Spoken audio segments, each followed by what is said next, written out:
Hi friends, ఈ వీడియోలో మనం ఎపిగ్రల్ లిమిటెడ్ నుంచి Q3 ఫైనాన్షియల్ ఇయర్ 2025 రిజల్ట్స్ అయితే రావడం జరిగింది. ఈ రిజల్ట్స్ గురించి మనం తెలుసుకుందాం. ఈ కంపెనీ పేరు అయితే చేంజ్ చేయడం జరిగింది. రీసెంట్గా ఈ కంపెనీ పేరు వచ్చేసి మ్యాగ్మనీ ఫిన్కెమ్ అని చెప్పేసి ఉండడం అయితే జరిగింది. సో కొంతమందికి ఎపిగ్రల్ అంటే కొత్త కంపెనీ అని అనుకోవచ్చు. కాదు ఫ్రెండ్స్, మ్యాగ్మనీ ఫిన్కెమ్నే ఇప్పుడు ఎపిగ్రల్ లిమిటెడ్గా అయితే పిలవడం జరుగుతుంది. ఈ కంపెనీ అయితే ఫండమెంటల్గా చాలా మంచి కంపెనీ ఫ్రెండ్స్. అండ్ ఈరోజు మార్కెట్ ఇంత దారుణంగా ఫాల్ అయినా కానీ ఈ కంపెనీ రిజల్ట్స్ అయితే బాగుండడంతో ఈ స్టాక్ వచ్చేసి అరౌండ్ 6% అయితే పెరగడం జరిగింది. మనం ఇలాంటి ఫండమెంటల్గా మంచిగా ఉన్న కంపెనీస్ని కొనుక్కొని పెట్టుకున్నట్లయితే మార్కెట్ ఎంత కరెక్ట్ అయినా కూడా మన పోర్ట్ఫోలియో అయితే స్ట్రాంగ్గా ఉంటుంది ఫ్రెండ్స్. సో ఈ కంపెనీ యొక్క రిజల్ట్స్ అయితే ఈ వీడియోలో డిస్కస్ చేసుకుందాం. అండ్ ఈ కంపెనీ ఇన్వెస్టర్ ప్రెజెంటేషన్ కూడా రిలీజ్ చేయడం జరిగింది. ఈ ఇన్వెస్టర్ ప్రెజెంటేషన్లో కొన్ని ఇంపార్టెంట్ కీ హైలైట్స్ అయితే ఉన్నాయి. సో నేను ఈ వీడియోలో ఎక్స్ప్లెయిన్ చేస్తాను. ఇంకా మీకు ఒకవేళ ఈ ఇన్వెస్టర్ ప్రెజెంటేషన్ కావాలనుకున్నట్లయితే నా టెలిగ్రామ్ ఛానల్లో ఈ లింక్ని, ఈ ఇన్వెస్టర్ ప్రెజెంటేషన్ డాక్యుమెంట్ అయితే నేనైతే అప్లోడ్ చేస్తాను. టెలిగ్రామ్ ఛానల్ యొక్క లింక్ని డిస్క్రిప్షన్లో ఇస్తాను. సో ఎవరికైనా ఈ ఇన్వెస్టర్ ప్రెజెంటేషన్ కావాలంటే టెలిగ్రామ్ ఛానల్కి వెళ్ళి డౌన్లోడ్ చేసుకోండి ఫ్రెండ్స్. సో మనం ఈ వీడియో అయితే డిస్కస్ చేసుకుందాం. రెవెన్యూ వచ్చేసి 649 కోట్లకి అయితే పెరగడం జరిగింది. ఈ గ్రోత్ వచ్చేసి 37% గ్రోత్గా అయితే వీళ్ళైతే చెప్తున్నారు. అండ్ ఎబిటా 49% గ్రో అయ్యి 183 క్రోర్స్కి అయితే చేరుకుంది. లాస్ట్ ఇయర్ సేమ్ క్వార్టర్లో 123 క్రోర్స్గా అయితే ఉండడం జరిగింది. అండ్ ప్రాఫిట్ కూడా ఆల్మోస్ట్ 110% అయితే పెరగడం జరిగింది. 104 క్రోర్స్కి అయితే పెరగడం జరిగింది. ప్రాఫిట్ మార్జిన్స్ కూడా 10% నుంచి 16%కి అయితే పెరగడం జరిగింది. సో ఈ గ్రోత్ అయితే చాలా మంచిగా ఉంది ఫ్రెండ్స్. ఇంకా ఇది ఫ్యూచర్ ప్రాస్పెక్టివ్ కూడా వీళ్ళైతే మంచిగా చెప్తున్నారు. దీంట్లో అయితే మంచిగా అయితే ఇవ్వడం జరిగింది. ఇక్కడైతే చూసుకోండి. రెవెన్యూ అయితే లాస్ట్ క్వార్టర్లో 626 క్రోర్స్గా ఉన్నది, 645 క్రోర్స్కి అయితే పెరగడం జరిగింది. లాస్ట్ ఇయర్ సేమ్ క్వార్టర్లో 472 క్రోర్స్గా ఉన్నది, అది 37% అయితే పెరగడం జరిగింది. ఎబిటా కూడా ఆల్మోస్ట్ 28% అయితే పెరగడం జరిగింది. లాస్ట్ క్వార్టర్లో 178 క్రోర్స్గా ఉన్నది, అది 183 క్రోర్స్కి పెరిగింది. లాస్ట్ ఇయర్ సేమ్ క్వార్టర్లో 123 క్రోర్స్గా ఉన్నది, 183 క్రోర్స్కి అయితే పెరగడం జరిగింది. ప్యాట్ చూసుకున్నట్లయితే లాస్ట్ క్వార్టర్లో 81 క్రోర్స్ ఉంది, లాస్ట్ ఇయర్ సేమ్ క్వార్టర్లో 49 క్రోర్స్గా ఉంది. ఓవరాల్గా లాస్ట్ క్వార్టర్తో కంపేర్ చేసుకున్న, లాస్ట్ ఇయర్ సేమ్ క్వార్టర్తో కంపేర్ చేసుకున్న గ్రోత్ అయితే మంచిగానే డెలివర్ చేసిందని చెప్పుకోవచ్చు.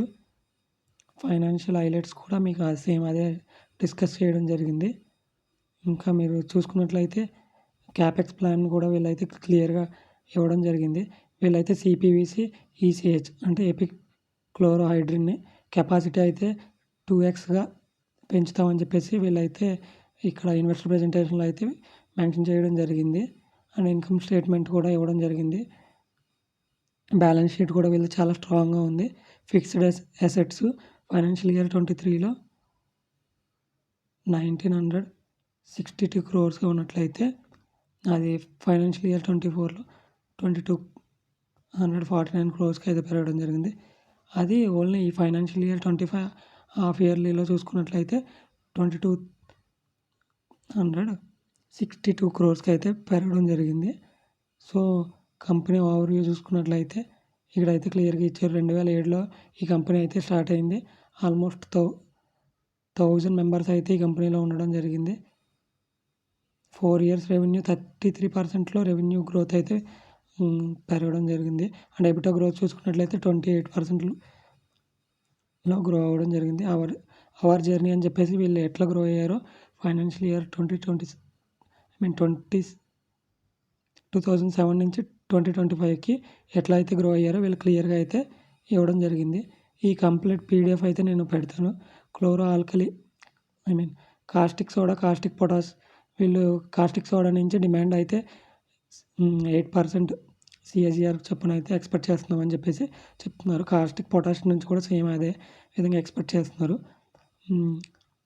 డెరివేటివ్ ప్రొడక్ట్స్ చూసుకున్నట్లయితే క్లోరోమీథేన్ వచ్చేసి 12%, హైడ్రోజన్ పెరాక్సైడ్ 10% గ్రోత్ని అయితే ఎక్స్పెక్ట్ చేస్తున్నామని చెప్పేసి చెప్తున్నారు. దీంట్లో వీళ్ళు క్లోరోమీథేన్ సెగ్మెంట్లో 5th లార్జెస్ట్ ప్లేయర్ అని చెప్పేసి, హైడ్రోజన్ పెరాక్సైడ్లో 3rd లార్జెస్ట్ అని చెప్పేసి చెప్తున్నారు. వీళ్ళ స్పెషాలిటీ కెమికల్ సెగ్మెంట్ అయితే వీళ్ళకి చాలా స్ట్రాంగ్ పొటెన్షియల్ అని చెప్పుకోవచ్చు. ఎక్స్‌పెక్టెడ్ డిమాండ్ సీపీవీసీ సెగ్మెంట్‌లో వీళ్ళు 13% ఎక్స్‌పెక్ట్ చేస్తున్నారు. అండ్ హైడ్రిన్‌లో 15% గ్రోత్ అయితే ఎక్స్‌పెక్ట్ చేస్తున్నారు. వీళ్ళు ఈ 2 సెగ్మెంట్స్‌లో కూడా వీళ్ళే టాప్ ప్లేయర్‌గా అనేసి చెప్తున్నారు. సో, ఇవి 2 కూడా వీళ్ళకి చాలా నీష్ సెగ్మెంట్ అని చెప్పుకోవచ్చు. సో, కంప్లీట్ ఇన్వెస్టర్ ప్రజెంటేషన్ అయితే నేను నా టెలిగ్రామ్ ఛానల్‌లో అయితే అప్లోడ్ చేస్తాను. దీంట్లో అయితే చాలా మంచిగా అయితే ఇవ్వడం జరిగింది. వీళ్ళ కీ కస్టమర్స్ లిస్ట్ కూడా ఇవ్వడం జరిగింది. ఇండియాలో top customers and ITC, Astral Pipes, Divis, Gujarat Fluorochemicals, Supreme Industries, SRF, Vedanta, Aditya Birla వీళ్ళందరూ కూడా వీళ్ళ కస్టమర్లుగా అయితే వీళ్ళైతే మెన్షన్ చేస్తున్నారు. సో, మీరైతే ఈ ఇన్వెస్టర్ ప్రజెంటేషను టెలిగ్రామ్ ఛానల్ నుంచి డౌన్లోడ్ చేసి కంప్లీట్‌గా చదువుకోండి. మరిన్ని ఇలాంటి వీడియోస్ కోసం ఛానల్ సబ్స్క్రైబ్ చేసి లైక్ చేయండి. మీరు లైక్ చేయడం వల్ల ఈ కంటెంట్ మరింత మందికి చేరువవుతుంది. So, thank you friends. ఇది ఇవాల్టి వీడియో. అండ్ షార్ట్ వీడియోస్ కూడా అప్లోడ్ చేస్తూ ఉంటాను. అవి కూడా ఫాలో అవుతూ ఉండండి.